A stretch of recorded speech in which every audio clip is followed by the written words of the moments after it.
अस्सलाम वालेकुम वरहमतुल्लाहि वबरकातुहू। जी प्यारे दोस्तों, मैं हकीम तारिक जवेद फ्राम फैसलाबाद। अक्सर कुश्ता गवरा मैर निबातात। प्यारे दोस्तों, ये जड़ी बूटी जो आप देख रहे हैं कोस्तान के संगलाक पहाड़ों में पैदा होती है। इस बूटी की बहुत सारी इफादियत है। ये अंदरूनी जितने भी इन्फेक्शन है उनको ख़त्म करती है और इसको दूधक बोस्तानी कहते हैं। करना कुछ यूँ है कि इसकी जड़ ले लें और जड़ को लेकर साफ़ करके खुशक कर लें। खुशक करने के बाद इसको बारीक पीस लें। पीस कर इसको महफूज रख लें या 250 मिलीग्राम 500 मिलीग्राम के कैप्सूल भर लें। 1 ग्राम खुराक है इसकी।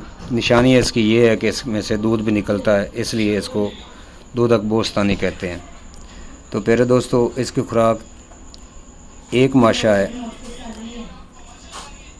गरम दूध के साथ या दूध पत्ती के साथ इस्तेमाल करें। ये है दूधक बोस्तानी।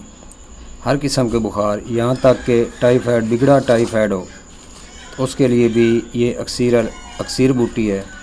ये पहाड़ों में पाई जाती है। मुझे भी यहाँ बुखार हो गया था तो इसकी जड़ इस्तेमाल करने से मेरा बुखार उतरा। 8 दिन हम पैदल चले तो इस वजह से मुझे बुखार हुआ, तो इस बूटी के साथ बुखार उतर गया 15 मिनट में। आप भी अगर मिल जाए तो इस्तेमाल करें। अस्सलाम वालेकुम वरहमतुल्लाह।